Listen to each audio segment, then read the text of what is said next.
जब जब धरती पर पाप का बोझ बढ़ा है तब तब भगवान ने धरती पर अवतार लिया है। भगवान श्री कृष्ण जी ने भी धरती पर पापियों का नाश करने के लिए अवतार लिया था। भगवान श्री कृष्ण जी की लीलाओं के बारे में तो सभी लोग भली भांति जानते ही हैं।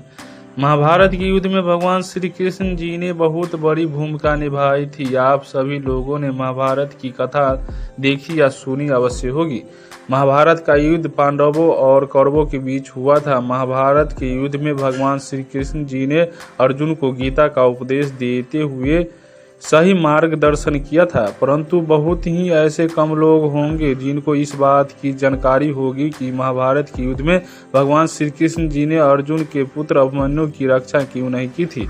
आखिर क्या था कारण कि भगवान कृष्ण जी ने अभिमन्यु को नहीं बचाया था। भगवान कृष्ण जी धर्म की रक्षा करने वाले माने गए हैं, परंतु इसके बावजूद भी इन्होंने अभिमन्यु को नहीं बचाया था। अभिमन्यु की उम्र कम होते हुए भी उन्होंने युद्ध में भाग लिया था और युद्ध के दौरान वह वीर गति को प्राप्त हो गए थे। जब धरती पर पाप का बोझ बढ़ रहा था तब भगवान श्री कृष्ण जी ने पृथ्वी लोक पर जन्म लिया था। द्वापर युग में दुष्ट जनों का विनाश करने के लिए भगवान विष्णु जी ने कृष्ण रूप में धरती पर आए थे। तब ब्रह्मा जी ने सभी देवताओं को श्री कृष्ण की मदद के लिए पृथ्वी लोक में जन्म लेने का आदेश दिया था। जब ब्रह्मा जी ने देवताओं को आदेश दिया तब सभी देवताओं ने ब्रह्मा जी का बात पर अमल किया था, परंतु चंद्रमा ने अपने पुत्र वर्चा को पृथ्वी लोक में अवतार लेने की बात को इनकार कर दिया था।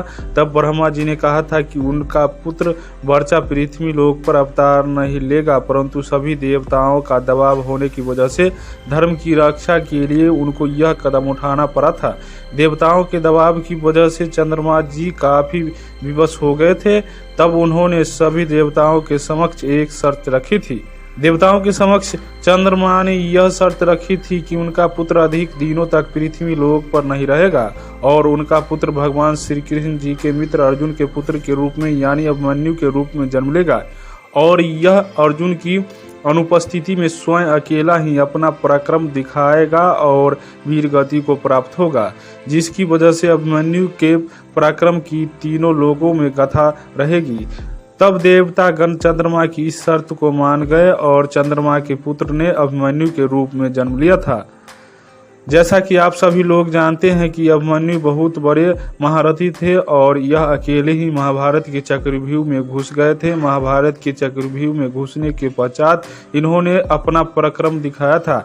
अभिमन्यु एक बहुत ही शक्तिशाली और वीर योद्धा था। अभिमन्यु एक ऐसा शक्तिशाली योद्धा था जिसने अपनी मां के गर्भ में ही चक्रव्यूह तोड़ना सीख लिया था, परंतु महाभारत के युद्ध के दौरान अभिमन्यु वीर गति को प्राप्त हो गया था। अभिमन्यु के इसी पराक्रम और शक्ति की वजह से आज भी लोग इसको जानते हैं। अभिमन्यु छोटी सी उम्र में ही वीर गति को प्राप्त हो गए थी। यही कारण था कि चंद्रमा की शर्त की वजह से ही भगवान श्री कृष्ण जी ने अभिमन्यु की रक्षा नहीं की थी। तो हेलो दोस्तों, हमारी आज का जानकारी कैसा लगा? अगर अच्छा लगा हो तो लाइक शेयर और सब्सक्राइब करना न भूले। पूरा वीडियो देखने के लिए धन्यवाद।